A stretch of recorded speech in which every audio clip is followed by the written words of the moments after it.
Secara umum, perubahan pola iklim antara El Nino dan La Nina akan seperti itu. Jadi kalau memang benar nanti terjadi El Nino, ya ini nanti mungkin produksi tebunya akan sedikit menurun, ya, tetapi rendemennya akan lebih tinggi dibandingkan dengan tahun sebelumnya. Apalagi kita sudah 3 tahun berturut-turut La Nina, artinya kemarau basah. Jadi nanti kalau ada kemarau yang kering dengan El Nino, mestinya estimasi rendemennya akan naik. Tapi kita juga masih mempertanyakan apakah betul nanti terjadi betul-betul El Nino, karena sampai dengan saat sekarang ini kelihatannya ya masih tipis-tipis lah, belum firm betul gitu akan terjadi El Nino. Oke, baik. Kalau misalnya dari sektor gula sendiri melihat adanya El Nino, itu indikatornya atau indikasinya apa, Pak Dwi? Ya, saya bukan ahli cuaca ya, ahli mungkin BMKG akan lebih tepat. Jadi misalnya ada kenaikan suhu air laut segala macam. Tetapi kalau dari sisi fenomena alamnya ya kita akan mengalami musim dengan curah hujan yang lebih sedikit. Hanya faktanya sampai dengan sekarang di lapangan hujan masih turun terus gitu. Sehingga ini sudah mulai ada prediksi-prediksi El Nino-nya ini akan tipis-tipis saja begitu. Pak Nur, tadi Pak Dwi sudah menjelaskan yang mana untuk saat ini atau kondisi saat ini ternyata El Nino hanya tipis-tipis saja. Bahkan nantinya juga diharapkan seperti itu begitu ya, tipis-tipis saja. Nah, kalau Anda melihatnya sebagai antisipasi dari para petani untuk menjaga produksinya agar tetap bagus begitu ya produksinya di tengah yang mana ancaman El Nino, apa yang disiapkan Pak Nur? Baik, jadi ramalan El Nino sebetulnya ini sudah disampaikan lama ya BMKG bahwa tahun ini adalah El Nino ya, kebalikan dengan tahun lalu. Sehingga apa? Para petani ini sebetulnya sudah bersiap ya. Maka pertumbuhan di awal perawatan tanaman itu dilakukan petani secara maksimal ya. Pemupukan terus biaya pertumbuhan ya di lahan itu dilakukan ya. Perawatan maksud saya, perawatan tebu di lahan itu dilakukan awal sehingga apa? Ketika nanti terjadi curah hujan ini relatif lebih rendah, itu pertumbuhan tebu sudah tinggi gitu loh. Sehingga kita akan menunggu masa panen saja. Artinya perawatan itu sudah selesai pada awal-awal tahun ya. Jadi 4 bulan pertama sudah selesai sehingga ini tidak berdampak cukup serius bagi pertumbuhan tebu. Tetapi memang faktanya pada saat ini kan ini sudah beberapa pabrik sudah giling nih, sudah panen. Nah itu memang pertumbuhan atau produksi tanaman tebu itu menurun sekitar 20% ya.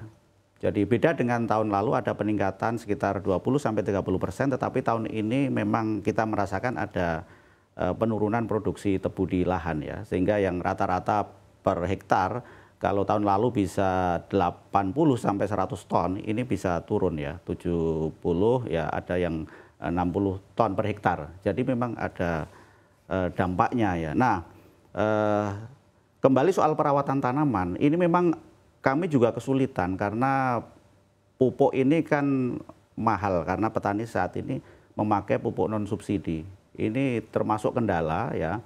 Ketika kita mengantisipasi El Nino ini, pupuk ini juga sulit dan kalau non subsidi itu mahal sehingga memang ini menjadi kendala kami ya.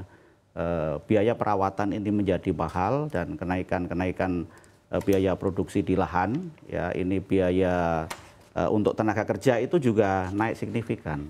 Sehingga memang kami ini ada kesulitan di samping iklim juga berkaitan dengan mahalnya harga pupuk dan juga naiknya harga tenaga kerja di lapangan gitu, di lahan maksud saya. Oke, baik, kita pecahkan satu persatu begitu ya. Yang mana tadi Anda sebutkan resiko ataupun potensi penurunan produksi hingga 20%. Betul. Anda kita bicara terkait faktornya, ada faktor apa di sana, Pak Nur? Ya, tadi yang disampaikan Pak Dwi juga betul bahwa memang pertumbuhannya ini tidak bisa maksimal ya, karena memang dampak dari El Nino itu. Sehingga tebu yang saat ini itu mayoritas sudah berbunga. Nah, kalau sudah berbunga itu memang menjadi bobot tebu menjadi lebih ringan gitu. Dan potensi rendemen itu menjadi berkurang karena kadar rendemen kalau tebu itu berbunga itu otomatis sudah berkurang karena bobotnya tebu berkurang begitu. Sehingga ini menjadi ancaman serius ya. Jadi untuk produksi saya kira ini ada penurunan sekitar 20% lah. Kalau taksasi yang kemarin disepakati di Kementerian Pertanian itu 2,7 juta ton produksi musim panen tahun ini. Karena ada penurunan saya kira paling-paling stagnan di angka 2,2 juta ton gitu. Oke. Gula. Oke, baik. Walaupun ada potensi penurunan di sana begitu ya Pak Nur ya? Ya. Oke, saya akan kembali ke Pak Dwi. Pak Dwi, melihat yang mana ada faktor di sana yang menurunkan produksi gula. Sebetulnya Anda dari AGI sendiri, strategi apa yang mampu dilakukan yang mana dapat menjaga produksi gula? Ya, baik. Jadi telah disampaikan tadi, tanaman itu sudah given ya sekarang ya. Karena kita sudah memulai musim giling di tahun 2023 ini. Boleh dikatakan April ini sudah dan nanti Mei pasti sudah akan makin banyak lagi pabrik gula yang giling, baik di luar Jawa maupun di Jawa. Jadi yang bisa kita lakukan secara maksimal itu adalah bagaimana mengoptimalisasikan strategi gilingnya itu. Ya, misalnya yang pertama, di dalam pemilihan kebun-kebun yang akan ditebang, kita mesti harus mengamankan lebih dulu wilayah-wilayah atau kebun-kebun yang nanti akan rentan terhadap kekeringan. Misalnya di wilayah yang airnya tidak cukup atau di lahan kering misalnya. Itu kita dahulukan. Kemudian di wilayah-wilayah yang juga rentan karena terancam hama penyakit misalnya. Itu juga harus didahulukan penebangannya supaya kalau dia kekeringan terancam kena hama dan penyakit dia sudah selesai. Jadi strategi tebangan itu yang akan sangat penting untuk menyelamatkan produksi. Kalau kita sudah tahu sejak dari awal-awal, mungkin kita sudah menyiapkan embung untuk pengairan, kemudian kita bisa menambah bahan organik di dalam tanah untuk meningkatkan penyerapan air di tanah, sehingga pada waktu kering dia akan lebih banyak serap air. Tapi sekarang ini karena semuanya sudah given, termasuk tadi yang mungkin pupuknya nggak optimal, ya mau tidak mau kita harus menyelamatkan sebanyak mungkin dari panen ini, mengurangi losis segala macam, kemudian juga jangan sampai terjadi delay antara tebu dipotong sampai dengan digiling, karena itu akan sangat menurunkan rendemen.